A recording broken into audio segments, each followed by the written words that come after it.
Hi, my name is Alejandro Pérez Pérez, and this is the AI Coffee Podcast.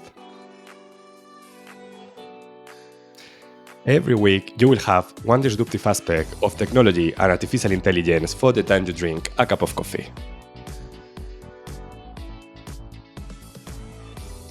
Today, we are going to talk about teaching AI, teaching about big data, and for doing that, we have a very special guest. His name is Iván Palomares. Hi, Iván, how are you?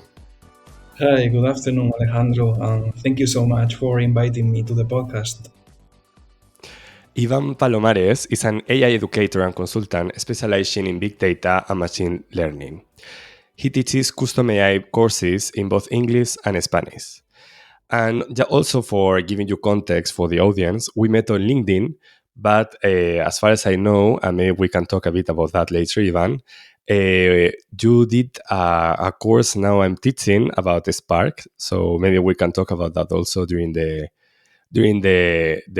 podcast, but you told me that on LinkedIn also. But well, you have a lot of experiences in teaching, in having different courses in AI, in data. So maybe the first question that is valuable to ask you is what inspired you to pursue a career in AI education and consulting? Hmm. I will say that comes from quite far back in time. Probably since I wouldn't say a kid, but almost a kid. When I was in high school, 20 something years ago, I already enjoyed taking notes. It may sound very geek, but it is what it is. I really enjoy taking notes about any subject, especially the most challenging one or most technical ones like math, physics, and so on.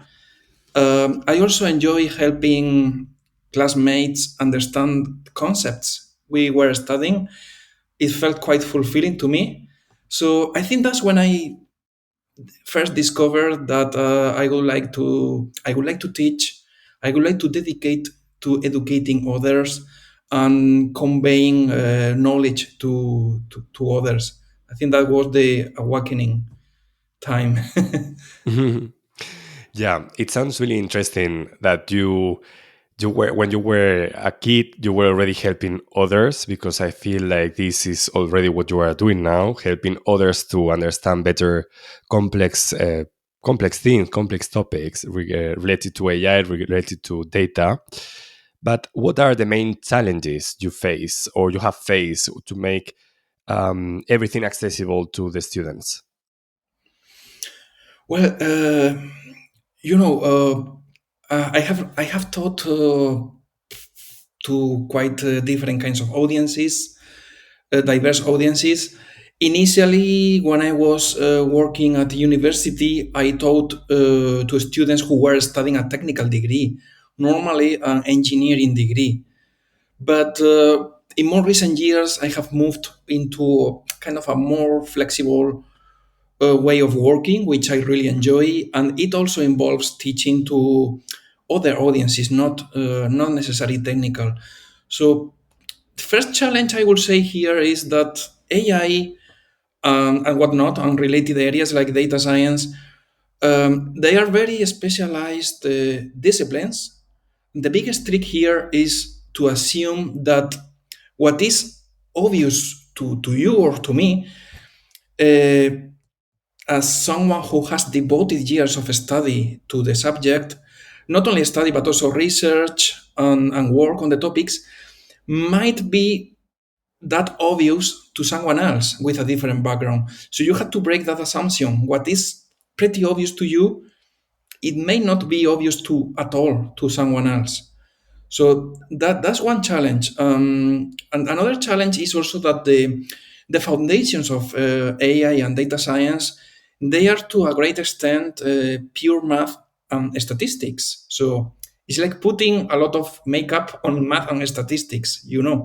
So when teaching AI courses, especially discovery courses that introduce AI topics for diverse audiences, um, as a teacher, one has to be very aware that there is a challenge of explaining different concepts related to AI and machine learning. What is training data? What is regression? What is a random forest? Whatever. Explaining those concepts in a simplified way. You have to simplify. You have to encapsulate all the complicated math, all the complicated stuff into something easier to digest. So just to finalize, I will say this ability to encapsulate and simplify complex stuff is a kind of, it's like a kind of art. It's not easy. It's not easy for me either. And it requires years of experience and practice to master that. Mhm. Yes, and actually, as you mentioned, AI is based on mathematics, on statistics, but I see that nowadays is more sexy talking about AI, artificial intelligence, rather than directly what it is, which is a lot of data, a lot of statistics, and a lot of theory behind. Like it's not only, let's say, ChatGPT, there is a world behind. And of course, it's very relevant to encapsulate this, as you mentioned, for all types of students, and I think this is a very complex but necessary work. So yeah, good job for that. So Ivan, also one thing I have seen in your LinkedIn bio at the beginning, you mentioned, and I will read directly what you say directly, explicitly. You say not only LinkedIn top voices are focused on growing the AI field, but some unsung voices devote ourselves to quietly mentoring future AI leaders behind the scenes. Can you talk a bit about that? Yeah, it's quite simple. Um, Becoming a top voice in LinkedIn has some requirements. So it requires some sort of feeding. You are feeding the engine, the LinkedIn engine. So you are giving it data. So yeah, some people are quite comfortable with that. Well, then there are some others that just prefer to prefer to contribute differently. We prefer not to go with the mainstream, so to speak. So, and also behind the scenes, there are extrovert, there are introvert people. I love public speaking. I love being on the stage, but that doesn't mean I'm an extrovert. So I would say I am rather like an introvert kind of person. So some people enjoy making a real contribution, but maybe not becoming like a celebrity or a top voice or similar, Yeah, it's true that you don't need to be an influencer, let's say, for teaching good AI courses, of course. and not Yeah. really want it either. Yes, I get the point. Neither do I. But it's interesting also to be able to arrive to other people as well. But having this balance, let's say, so yeah, being like showing what you can do, being like sharing your knowledge maybe a little bit, but also not because you just want to become famous. Of course, this is not the way. It's a difficult balance because I want to expose myself, but I don't want to overexpose myself. You know what I mean?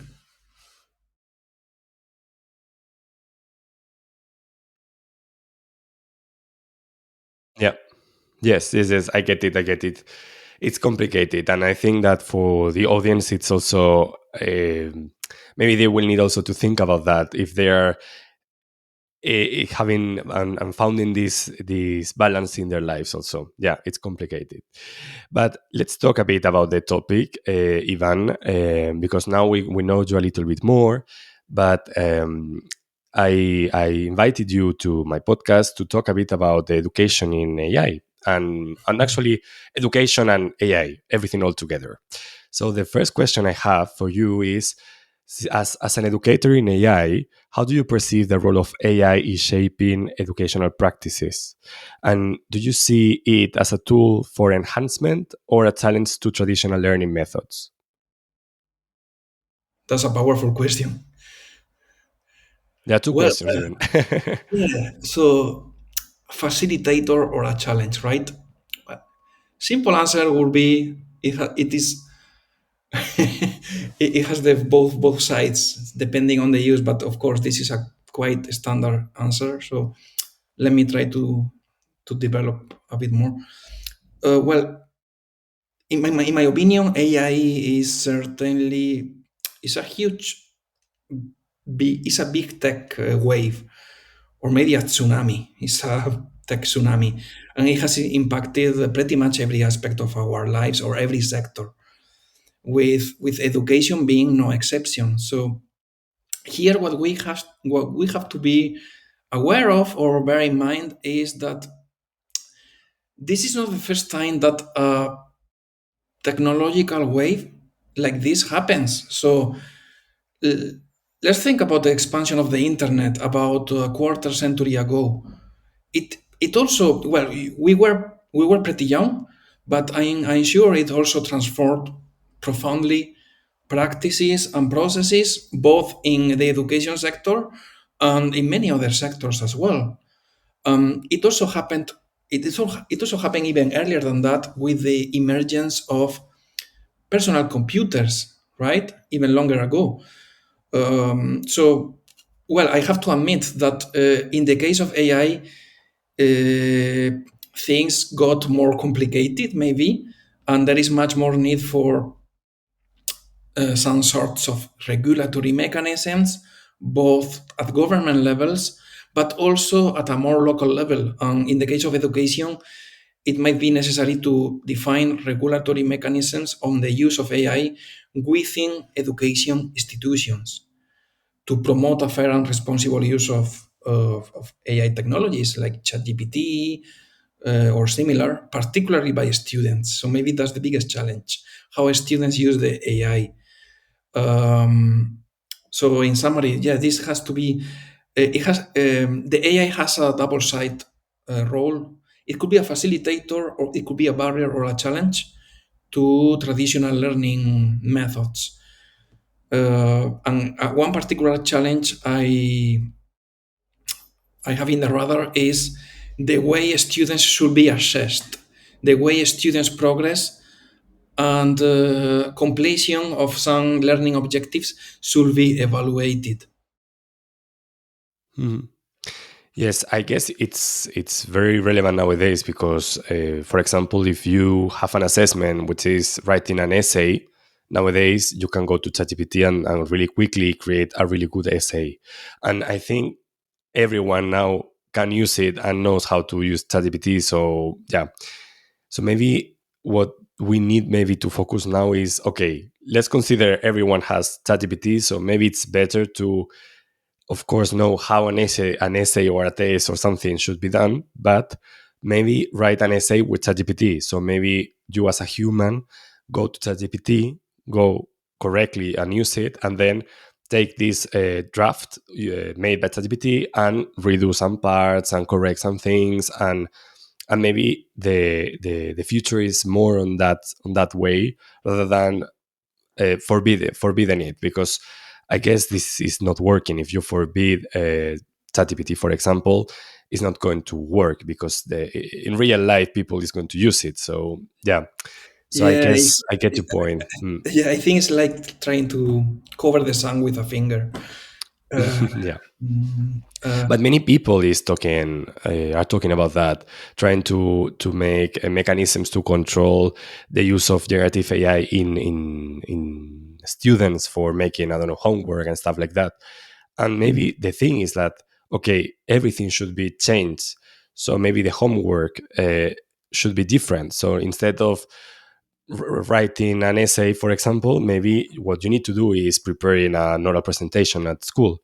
So maybe yeah, you are presenting something and you are focusing on other stuff, which is not AI, generative AI related, let's say, or covered. Yeah. yeah, I agree. And maybe I have the opinion that maybe putting too much control on what a student should or should they use, it might be counterproductive. So it's something difficult to really control. So maybe the focus is, as you said, trying to innovate how you are assessing. So it should no longer be as simple as, Okay, I read the written assessment submitted by the learner. uh, I check the boxes. I see which boxes about the evaluation criteria or whatever are checked, and then I mark the student accordingly. Shouldn't be longer than that, like that. So we should introduce more mechanisms that to verify that the student has really learned what they had to. Could be a short presentation, short, I wouldn't say interview, but some kind of face-to-face question answering.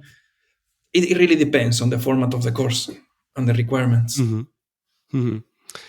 And talking about teachers, let's say now focusing on the other part of the education system. In your case, how do you find the use of AI, and have you used it, like for example, for creating content, or do you think it's unfair to use it? What's your opinion about that? I see it. I see it just as another tool like browser, like Google, and another tool like encyclopedias, even in older times. So I try to use it with that mindset. I don't want AI to do all of my work first, because uh, it's quite easy to spot when something has been written by AI. Second, I don't think it makes any good to your own cognitive capabilities.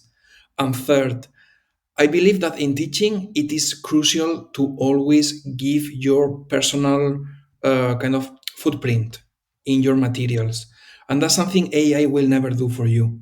So Hmm. uh, you can use it as an assistant tool to maybe retrieve information, especially now that we have the AI trending topic of retrieval augmented generation, how to make engines like ChatGPT retrieve more reliable and more truthful information. So it's pretty much like an enhanced version of search, a very enhanced version of search. And I try to be very aware of to what extent using it, so that it helps me, but not the other way around. It's not the other way around. It doesn't do the entire job for me. I don't think that would be positive at all, or productive, really. Yes, I agree. Even though, for example, for me, I use it much when I need to write a lot of bureaucracy proposals and stuff like that, that Mhm. are for me usually a waste of time, but sometimes you need to do it. And for these kind of things, it's very useful because, as you mentioned, you need to put your footprint when you are creating content or when you are creating materials. That's it. That's true. But when you are writing a lot of copy for these materials, when you are writing all the paper stuff, bureaucracy papers and stuff like that, for me, it's not your focus as a human. It shouldn't be. So using AI for that for me is completely fine because it's. Yeah. I can imagine that no human is going to read that, but it's something you need to do sometimes, and yeah, this is what, for example, a place where I use ChatGPT quickly without even sometimes just a quick view of everything. But for these kind of let's say waste of time things, I use it a lot. Yeah. Yeah, it totally depends on the scenario and your what is your goal, what is your intention. For example, for summarizing text, I find it pretty useful. Sometimes, if you want to read a scientific papers and you come across a paper with a very engaging title but 70 pages long, maybe you want to extract the key message of the paper while you are having a coffee in 10-15 minutes. So the summarization functionality of ChatGPT, well, functionality, just asking ChatGPT, please summarize this text, is quite useful for that. Hmm. That's it.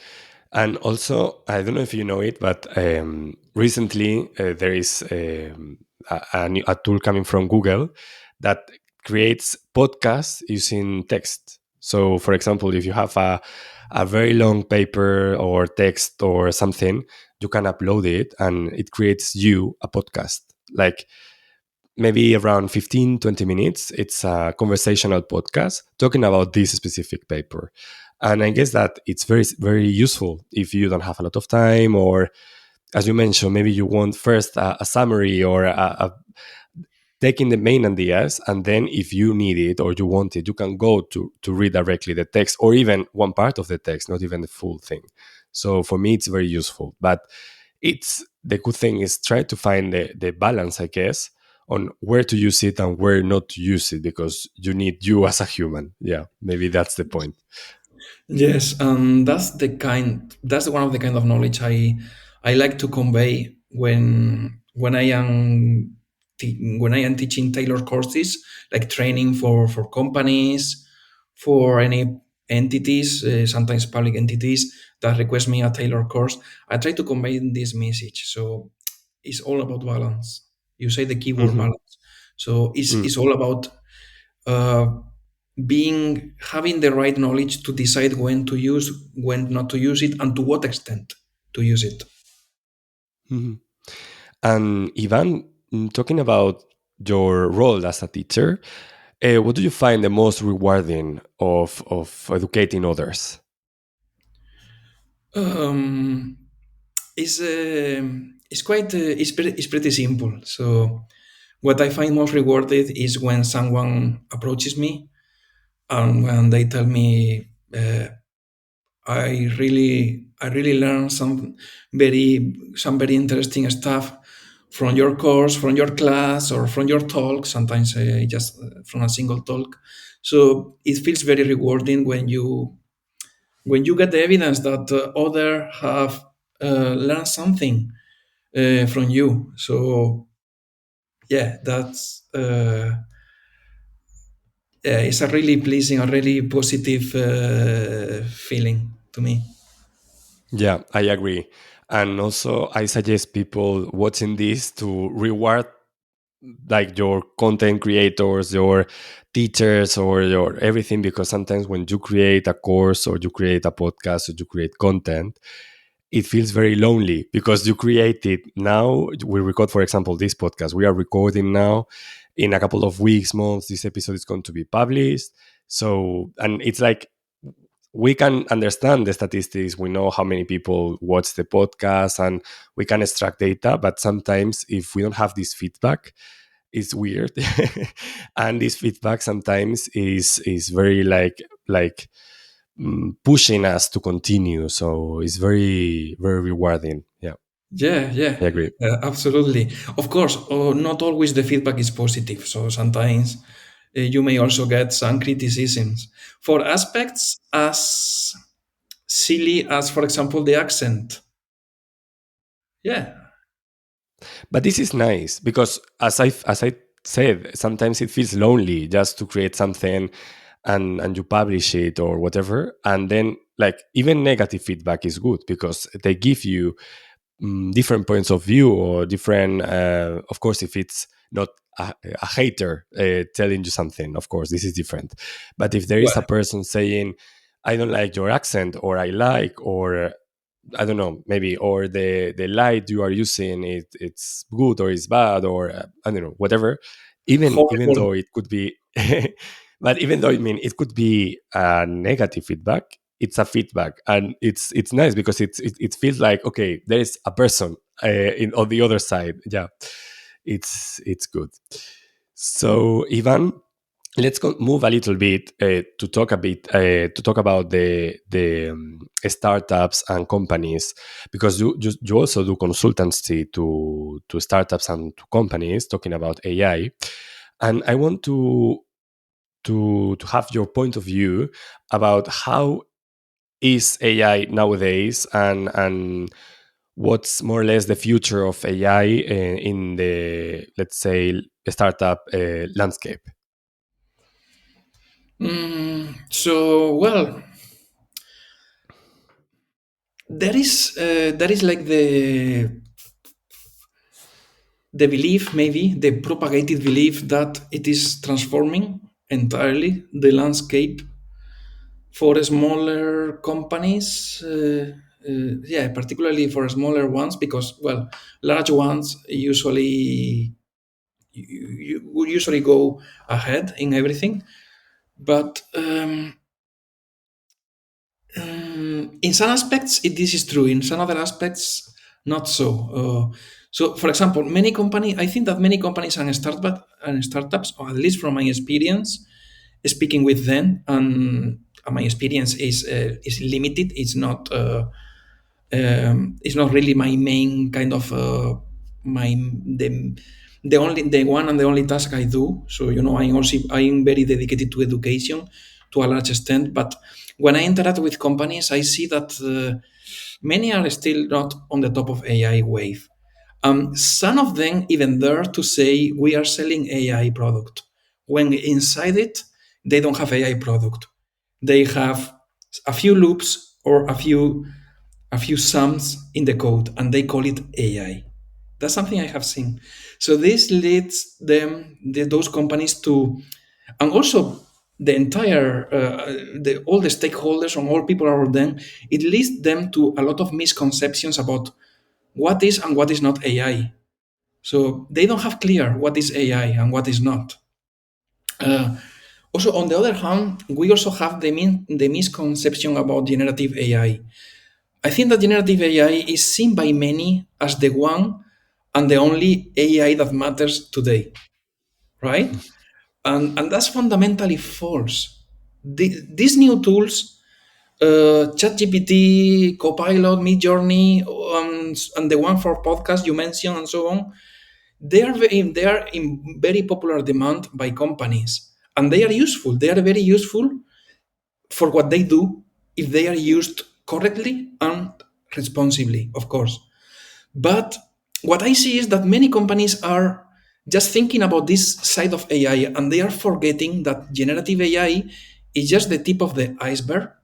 And, and there have been many other AI and machine learning tools for a while, for decades, and they are still, I wouldn't say an effective solution. They are still the effective solution, the solution for many of their challenges. For example, for optimizing processes, making predictions, making a customer segmentation, applying personalization. For all of those, generative AI maybe can help in some aspects, but sometimes you don't need generative AI. Sometimes you have a problem that is solvable with more classical AI or machine learning tool. So I see that they need these companies need to acquire a broader perspective about AI as a whole, what AI has to offer, and when to use what, and how to match real business problems to potential solutions based on different AI and data-driven techniques. So part for this, what we need to do is skilling employees in AI literacy. So AI literacy is a great way for them to achieve this perspective, this vision about AI as a whole. But because otherwise, with these misconceptions, the companies will risk staying behind, and they may lose competitive advantage no matter how much they cling to ChatGPT or Copilot, because they think they will solve absolutely everything. Mhm. Yes, I also see that, and it's true that there is a lot of products from startups nowadays that they say they have AI integrated, but actually it's not even AI. It's sometimes you have a lot of sensors and a lot of new high technologies, but even though they are really nice, they are not AI. AI is another different stuff, and as you mentioned, what is more valuable usually is these old machine learning techniques that are not generative AI. And for most of the cases, you need a lot of data before, and this data is sometimes complicated to obtain. So I get that what they want to do is sometimes they want something for the marketing, for selling the product or selling something, and it's easier to go on a ChatGPT or a generative AI solution rather than creating a model, a machine learning model, which is expensive and you need Yeah. to wait time to have a data set like with the enough data, and sometimes it's not obvious, but at the end, if you wait enough time and you have all the materials, it's much, much more valuable to create something based on data and having these, let's say, predictive models and stuff like that, rather than having, I don't know, a small version of ChatGPT based on the content of your website, which is nice, but it's another different stuff. Yeah, Totally it's different. Yeah. And sometimes I get people ask how can they use tools like ChatGPT for predicting sales or predicting a stock of their products. So they are like mixing. Uh, yeah, we know the Spanish saying, but let me make up an English version, mixing white sheeps with black sheeps or something like that, or mixing apples with oranges, right? mm, yes, it's true, because many people have the mistake that they use ChatGPT for analysis, even though it's not the if you listen in that you are using ChatGPT for analysis and for let's say um, calculus and stuff like that, don't use it. ChatGPT is not for that. It's for writing, reading, and text. It's very good for that, but it does not know anything about data, for example. It's No, no. another different stuff. But many people have this mistake and they don't know it. And the funny thing is that on the ChatGPT website or Cloud AI as well, they say it. They say we can make errors, or well, the AI can make errors. So don't completely Mhm. trust. Well, I cannot remember what exactly they say, but they warn you that for certain tasks, you cannot blindly trust what you get. True. And but you can create other kind of AIs that are based on trends on data and stuff like that, which are better, and they can analyze and forecast the sales and stuff like that, which is not the case of ChatGPT. But yeah, Yeah. that is the point. Yes, fine Um, tuning. the fine tuning, yeah. So, Ivan, also, I would like to you to talk a bit about the courses you create, because you mentioned a little bit before that you try to create content for different types of students. Let's say you have people that have never ever used AI or just a little bit, and also you have a very technical also kind of students also. So what's for you the best way to try to create this content to meet the unique needs of these diverse learners? For that, I don't think there is a magic trick or a magic recipe for that. So, if you want to build a genuinely high quality course that tailors to diverse learners, you have to put yourself in their shoes, even if they are different kinds of learners, and you have to understand what their background is and adapting the materials to them. If there is a lot of variance in technical terms or diversity between their backgrounds, you have you have to come up with a average point, a middle point, and trying to find a balance. For example, in some business schools in which I have taught courses that are business oriented, but they introduce AI, machine learning, and even deep learning to them, what I try to do is that mandatory assignments are suitable for all of them, regardless of the background. But because I see that a small proportion of them might be interested in some coding, for example, coding a machine learning model in Python, things like that.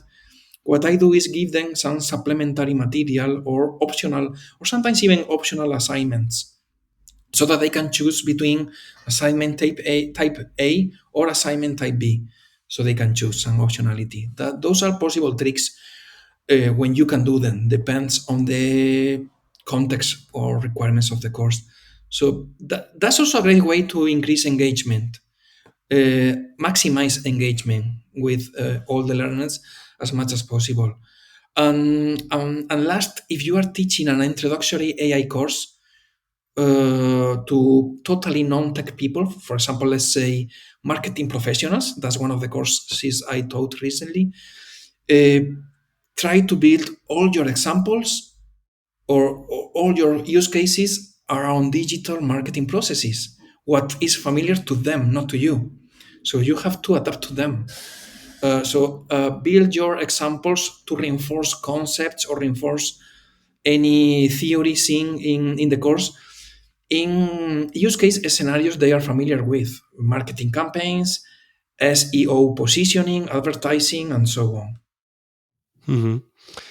It's very relevant to find this connection with the student, and sometimes it's complicated. But yeah, I also work on teaching, and maybe not with, I have less experience than you, but still I get that this point of trying to have this empathy with the student is very relevant, because Yeah, um, if you are a technical person, you just want to go further, maybe, and maybe it's not what the student need or want, because no, they want to use AI, maybe, or just to sell AI, for example, and they don't really need to go to code and stuff like that. But it's interesting to know a little bit how it works.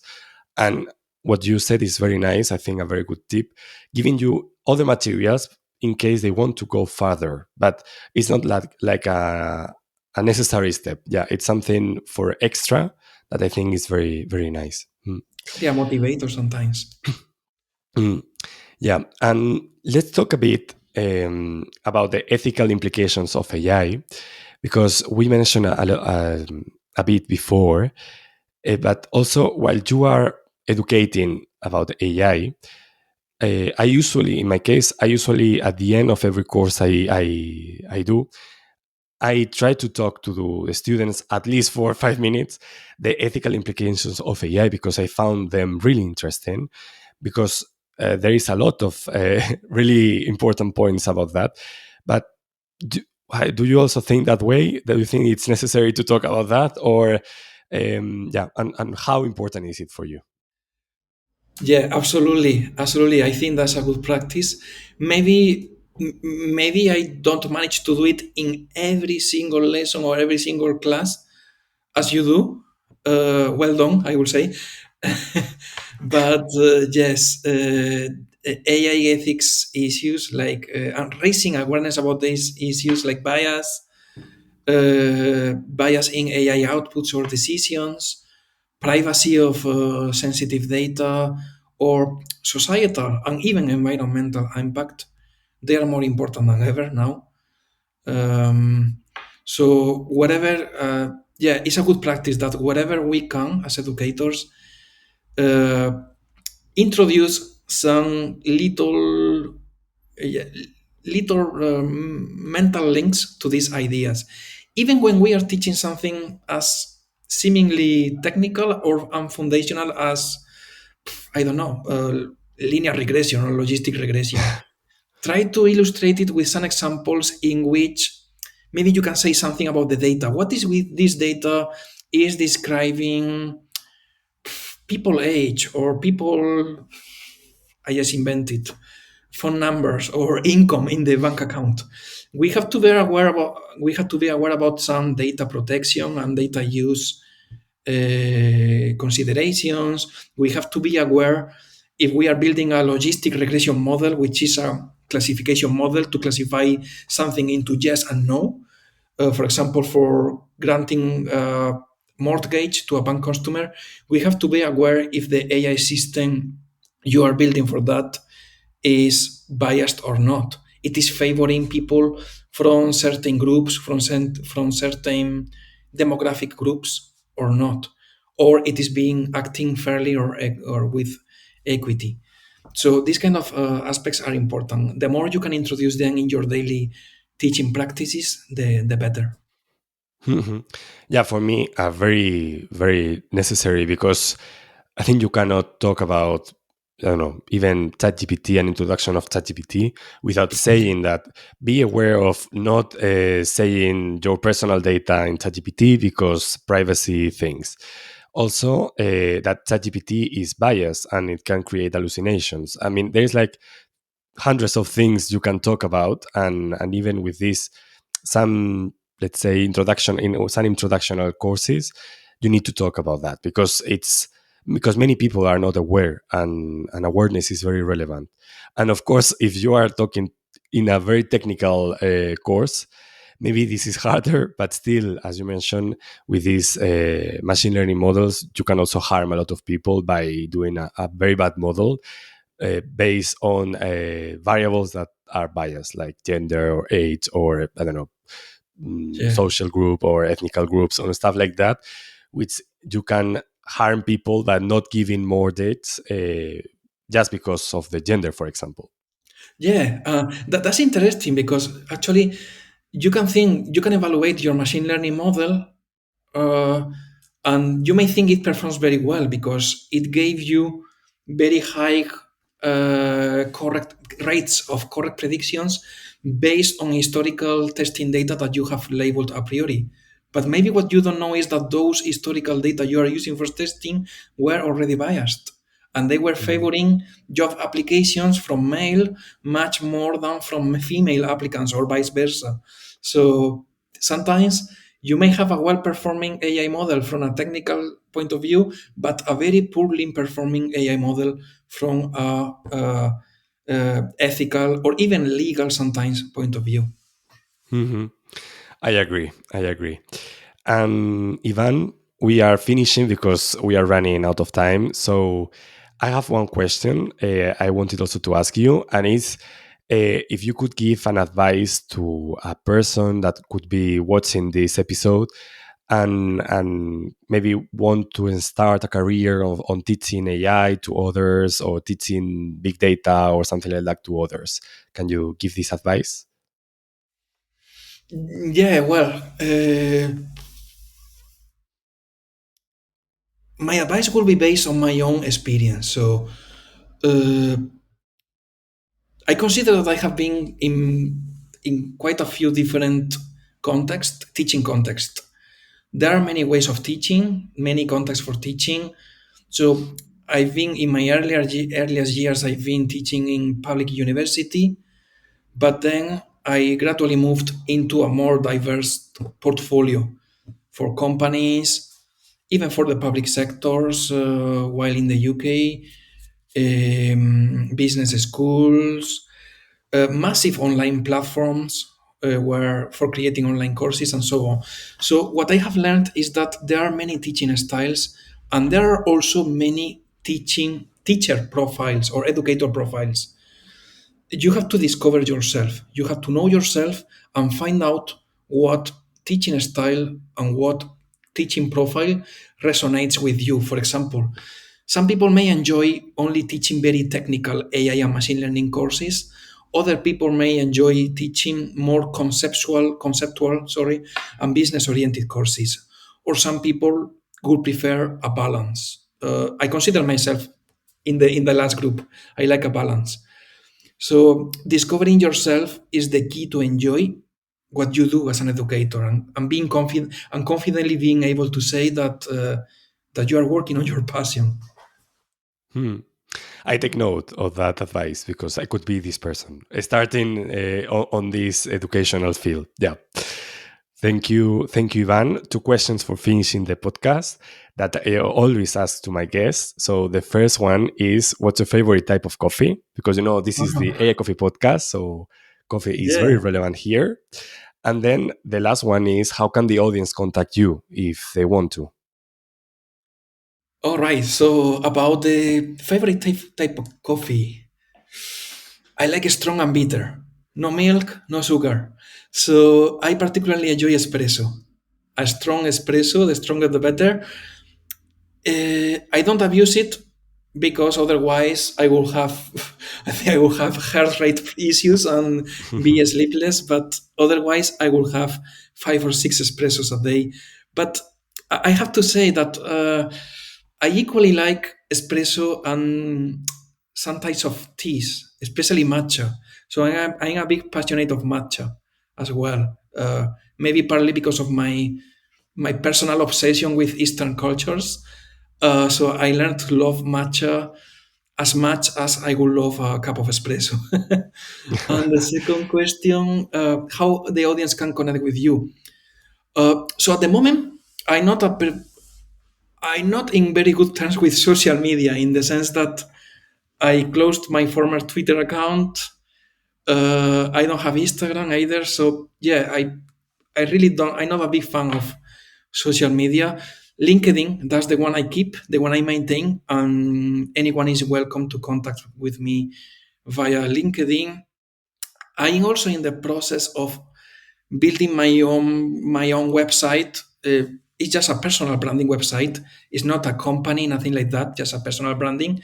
If you have seen the Gakudo thing in my on top of my LinkedIn profile, it's a website I am building to make the work I do, my portfolio, more visible. The problem, I have very little time to progress with that, so I getting quite a lot of projects recently. So looking forward to find enough spare time to finish building it and releasing it. But once it is published, that's going to be another channel for contact. But Mhm. initially, at the moment, LinkedIn is fine. Thanks. Yeah. So the link of your LinkedIn profile is going to be in the description of the episode. So if someone wants to connect with you, yeah, they can go directly to the link and write you. And maybe in the future, if someone is listening this episode, maybe in 2 years or 1 year, let's hope that you have already the website, right? Yeah, well, let's see where AI is and AI for education is in 2 years because things are changing so rapidly.